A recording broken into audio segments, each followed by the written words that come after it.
Hi hello ನಮಸ್ಕಾರ. ಕರಾವಳಿ Malenadu vlogs and recipe ಚಾನೆಲ್ಗೆ ಸ್ವಾಗತ. ಫ್ರೆಂಡ್ಸ್, ಸ್ಮಾರ್ಟ್ ಸ್ಯಾಂಥೋನ್ ಆರ್ಟ್ಸ್ ಫೆಸ್ಟಿವಲ್ ಇದರ ಕಂಟಿನ್ಯೂಷನ್ ಭಾಗ ಇದು.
ನೆಕ್ಸ್ಟ್ ಪ್ರೊಸೆಸರ್ ಹೋಗಿ ಆಫೀಸರ್ ಮಾಡಿ.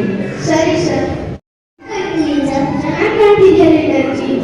ಸರಿ, ಫಸ್ಟ್ನೇ ದಿವಸ ಕ್ಲಾಸ್ ಮಿಸ್ ಮಾಡ್ಕೋಬೇಡ, ಕ್ಲಾಸಿಗೆ ಹೋಗು. ಸರಿ ಸರ್. ಯಾಕೆ ಸರ್, ಏನಾಯ್ತು? ಸಾರಿ ಸರ್, ನಿಮಗೆ ಅಡ್ಮಿಷನ್ ಕೊಡಕ್ಕಾಗಲ್ಲ. ತಗೊಳ್ಳಿ ನಿಮ್ಮ 5 ಲಕ್ಷ. ಯಾಕೆ ಸರ್, ನೀವೇ ಹೇಳಿದ್ರಲ್ಲ 5 ಲಕ್ಷ ತಗೊಂಡ್ರೆ ನನ್ನ ಮಗನಿಗೆ ಸ್ಕೂಲಿಗೆ ಸೇರಿಸ್ಕೊಡ್ತೀನಿ. 5 ಲಕ್ಷ ತಗೊಂಡ್ರೆ ನಿಮ್ಮ ಮಗನಿಗೆ ಸೇರಿಸ್ಕೊಡ್ತೀನಿ ಅಂತ ಹೇಳಿದೆ. ಆದ್ರೆ ನನಗೆ ಇವಾಗ ಗೊತ್ತಾಯ್ತು ಈ ಸ್ಕೂಲಲ್ಲಿ ಅಡ್ಮಿಷನ್ ಫುಲ್ ಆಗಿದೆ ಅಂತ. ನನ್ನ ಮಗನ ಜೀವನದಲ್ಲಿ ಆಟ ಆಡ್ಬೇಡಿ ಸರ್. ನಾಳೆ ನಿಧಿಗೆ ನೀವು ಮಾತಾಡ್ತಿರತ್ತ ನೋಡಿ ನಿಮ್ಮ ಅಪ್ಪ ಮಾಡಿದ ಕೆಲಸ.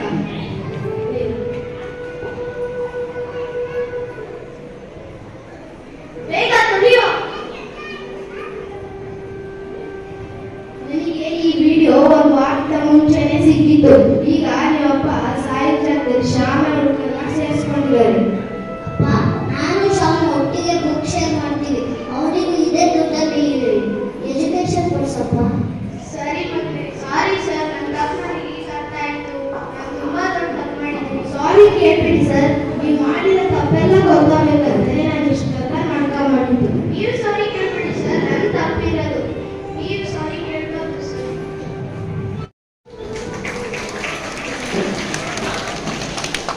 But many are doing it by themselves. Good afternoon to respected fathers, teachers, parents, and my dear friends. I am from Class 6. I am here to give a message on humanity. The same what my classmates perform on the stage. That given us a great message. Love and compassion are necessity, not luxury. Without them, humanity cannot survive. We may have different ಇದನ್ನು ನಿಮ್ಮೊಂದಿಗೆ ಹಂಚಿಕೊಳ್ಳುವ ಪ್ರಯತ್ನ ಮಾಡುತ್ತಿದ್ದೇನೆ. ದಯವಿಟ್ಟು ನನ್ನ ಮಗನಿಗೆ ಅಂಕಗಳ ಹುಚ್ಚು ಹಿಡಿಸಬೇಡಿ. ಒಂದು ಉನ್ನತ ಹುದ್ದೆ ಹಿಡಿಯುವುದಕ್ಕಾಗಿ ನೀನು ಓದಲಿಕ್ಕೆ ಬಂದಿದ್ದೀಯಾ ಎಂದು ದಯವಿಟ್ಟು ಹೇಳಿಕೊಡಬೇಕು. ಕೆಲಸ ಯಾವುದೇ ಇರಲಿ, ಅದನ್ನು ಪ್ರಾಮಾಣಿಕವಾಗಿ ಖುಷಿಯಿಂದ, ಹೆಮ್ಮೆಯಿಂದ, ನಿಷ್ಠೆಯಿಂದ ಮಾಡುವುದೇ ಶ್ರೇಷ್ಠ ಎಂಬುದನ್ನು ಹೇಳಿ ಅವನಿಗೆ ಬದುಕು ಕಲಿಸಿ. ಕಷ್ಟ ಬಂದಾಗ ಓಡಿ ಹೋಗುವ, ಸುಖ ಬಂದಾಗ ಕುಣಿದಾಡುವುದರ ಬದಲು ಸಮಚಿತ್ತತೆಯಿಂದ ಇರುವುದನ್ನು ಹೇಳಿರಿ. ನೋವಿನಲ್ಲೂ ನಗುವುದನ್ನು ಕಲಿಸಿ. ಎಂದಿಗೂ ಜಾತಿಯ ಬೀಜ ಹೊಳೆಯದಂತೆ ನೋಡಿಕೊಳ್ಳಿ. ಸಾಧ್ಯವಾದರೆ ನಮಗೆ ಪ್ರಕೃತಿಯಲ್ಲಿ ಕಳೆದು ಹೋಗುವುದನ್ನು ಹೇಳಿ. ಸುರಿಯುವ ಮಳೆಯಲ್ಲಿ ನೆನೆಯುವ ಚಿಟ್ಟೆಗಳ ಚಂದ್ರವನ್ನು ಆನಂದಿಸುವ, ಹಾರುವ ಪಕ್ಷಿಗಳನ್ನು ಎಣಿಸುವ, ಸಾಲಾಗಿ ನಡೆದುಕೊಂಡು ಬೆಳೆಯುವ ಇಂದ್ರಗಳನ್ನು ಉತ್ಪಾದಿಸುವ, ಬೀಜ ಹೊಳೆಯುವುದನ್ನು ಕಾಯುವ.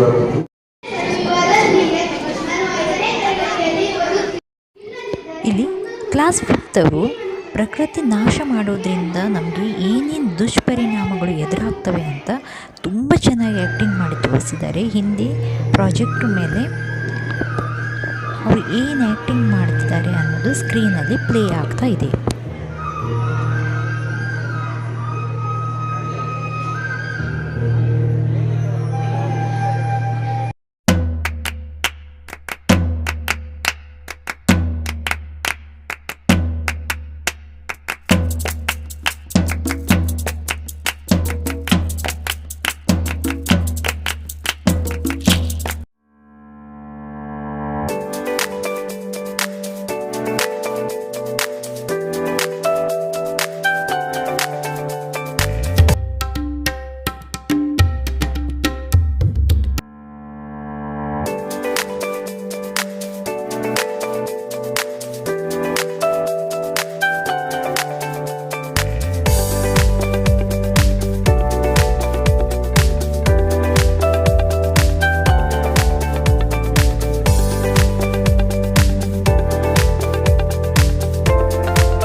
ನಾವು ಪ್ಲ್ಯಾಸ್ಟಿಕ್ನ ಯೂಸ್ ಮಾಡಿ ಪರಿಸರದಲ್ಲಿ ಎಲ್ಲಿ ಬೇಕಂದರೆ ಅಲ್ಲಿ ಪ್ಲ್ಯಾಸ್ಟಿಕ್ನ ಬಿಸಾಕ್ತೀವಿ.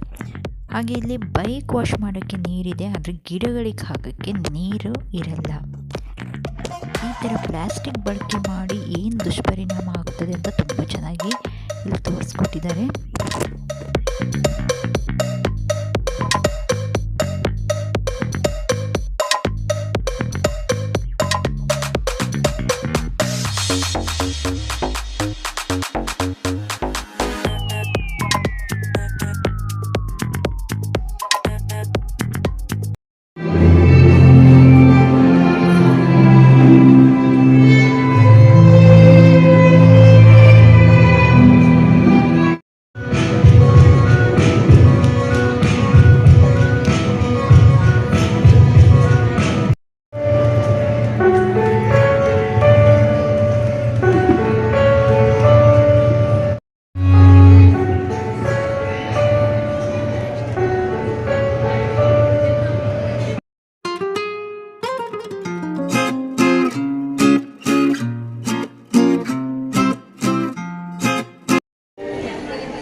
ಪ್ಲಾಸ್ಟಿಕ್ಕನ್ನು ಬಿಸಾಕೋದ್ರಿಂದ ಹಾಗೂ ಕೆಮಿಕಲ್ಗಳನ್ನು, ರಾಸಾಯನಿಕ ಪದಾರ್ಥಗಳನ್ನು ಬಿಡುವುದರಿಂದ ಅಲ್ಲಿರುವ ಸಮುದ್ರ ಜೀವಿಗಳ ಮೇಲೆ ಹೇಗೆ ಅಡ್ಡ ಪರಿಣಾಮ ಬೀರುತ್ತದೆ ಮತ್ತು ಅದನ್ನು ನಾವು ತಂದು ತಿಂದಾಗ ನಮ್ಮ ಆರೋಗ್ಯ ಹೇಗೆ ಕೆಡುತ್ತದೆ ಅನ್ನೋದನ್ನು ತುಂಬ ಚೆನ್ನಾಗಿ ಅಭಿನಯ ಮೂಲಕ ತೋರಿಸಿದ್ದಾರೆ.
ನಿಮಗೆಲ್ಲ ಈ ವಿಡಿಯೋ ಇಷ್ಟವಾಯಿತು ಅಂದ್ಕೊಳ್ತೀನಿ. ಇಷ್ಟವಾದರೆ ಲೈಕ್ ಮಾಡಿ, ಶೇರ್ ಮಾಡಿ ಹಾಗೂ ನನ್ನ ಚಾನಲ್ಗೆ ಸಬ್ಸ್ಕ್ರೈಬ್ ಆಗಿಲ್ಲ ಅಂದರೆ ಸಬ್ಸ್ಕ್ರೈಬ್ ಮಾಡ್ಕೊಳ್ಳೋ ಮರೆಯದಿರಿ. ಇನ್ನೊಂದು ವಿಡಿಯೋ ನನಗೆ ಸಿಗ್ತೇನೆ. Bye bye, take care, thank you friends.